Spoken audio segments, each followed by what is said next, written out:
Sebelumnya jenazah Linda Novitasari ditemukan tewas tergantung di dalam rumah. Awalnya Linda diduga tewas karena gantung diri, namun belakangan keluarga menemukan adanya kejanggalan pada tubuh Linda.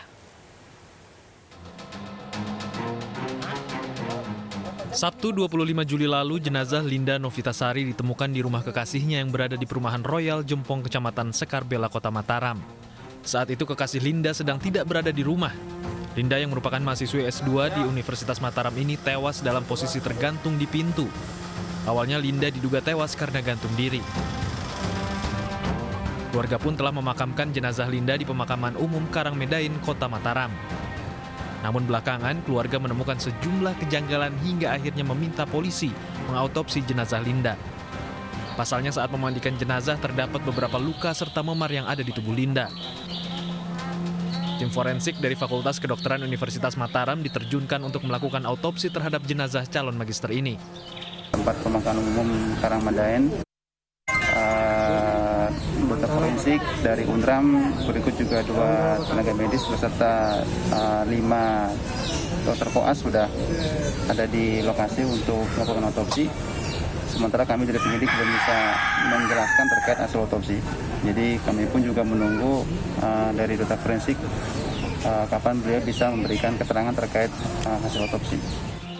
Korban Linda Susanti sebelumnya sempat berpamitan kepada orang tua untuk pergi ke rumah temannya sesama mahasiswi pasca sarjana. Komunikasi antara Linda dengan keluarga hilang sehari sebelum jasad Linda ditemukan. Jadi karena Kamis itu dia tidak pulang, belum pulang, anak saya WA cuma terkirim. Kemudian belum ada kabar lagi, Jumat pagi lagi di WA lagi, itu terkirim juga. Nah, habis itu hari Sabtu sudah tidak ada apa-apa ya. Jadi ibu saya juga telepon terus. Nah, Sabtu sore itulah kami dapat informasi. Kalau komunikasi terakhirnya apa, Bu? Dia izin kemana? Iya, gitu? dia pamit ke rumah temannya yang sama-sama daftar S2.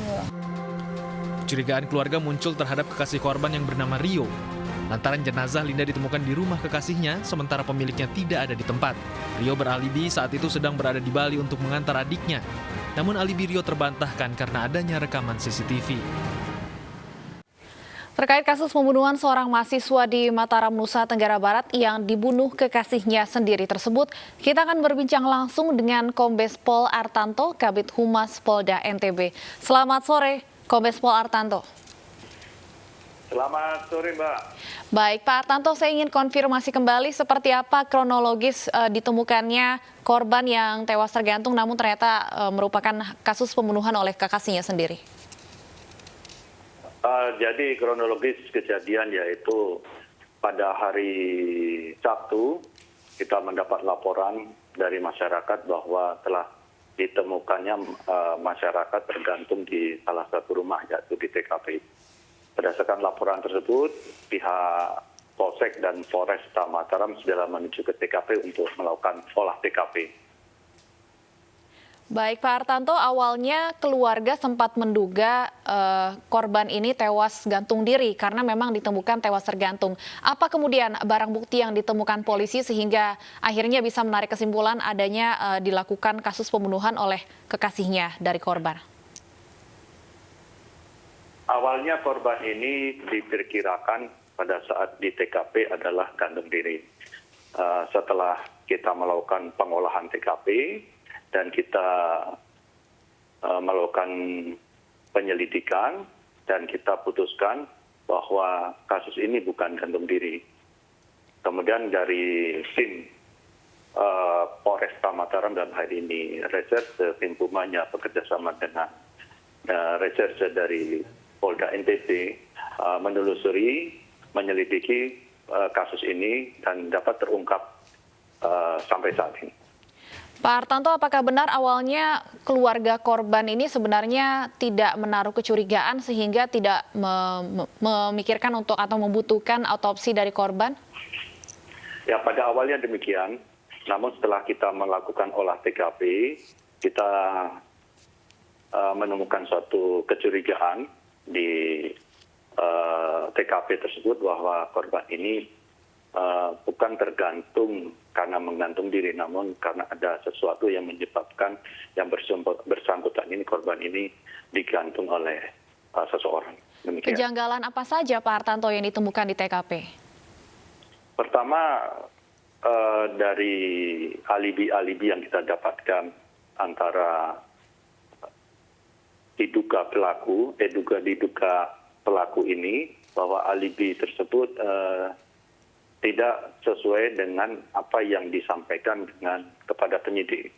Dan kemudian kedua, di dalam pengolahan TKP pun ada kejanggalan bahwa tali yang mengikat daripada korban ini, kalau kita menggantung itu mudah untuk dilepas dan dipasang. Ini terikat seakan-akan dia tidak mudah dilepas. Ini salah satu bentuk kejanggalan dari kita dari awal, dari tim penyidik. Baik, apakah sudah ada hasil otopsi juga Pak Hartanto dari jenazah korban?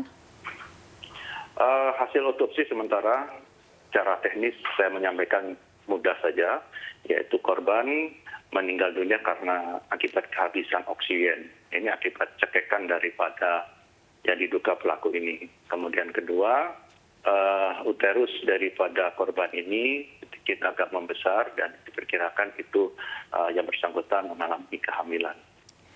Iya, Pak Hartanto, apakah dari pelaku sendiri sudah memberikan keterangan terkait motifnya melakukan pembunuhan terhadap kekasihnya sendiri? Untuk yang diduga pelaku ini, yang bersangkutan pada saat dimulainya penyelidikan itu kooperatif. Kita mengundang untuk klarifikasi terhadap pelaku ini sampai 5 kali, dan yang bersangkutan hadir di kepolisian, di penyidik Polresta Mataram, dan kita lakukan itu sebanyak 5 kali, kita undang klarifikasi, dan setelah kita lakukan gelar perkara, kita yakinkan bahwa pelaku ini adalah yang melakukan pembunuhan dan menggantung korban, dan langsung setelah itu dilakukan penangkapan. Ya, apa yang menjadi motif pelaku melakukan pembunuhan ini? Pelaku merasa kesal kepada korban karena pelaku ini akan pulang ke rumah karena yang bersangkutan itu akan ke Bali dan ditahan oleh korban.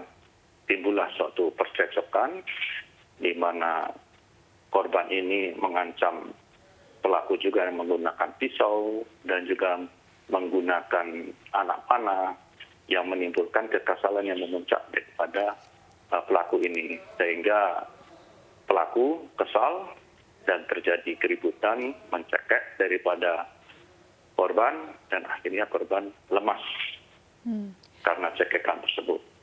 Baik, berawal dari percekcokan kecil sebenarnya. Pak Hartanto, terakhir apa yang menjadi ancaman hukuman bagi pelaku? Pelaku kita kenakan pasal 338, subsidiar 351 ayat 3 KUHP dengan ancaman maksimal penjara 15 tahun. Baik, terima kasih banyak Kombes Pol Hartanto, Kabid Humas Polda Nusa Tenggara Barat sudah bergabung bersama kami di Special Report iNews.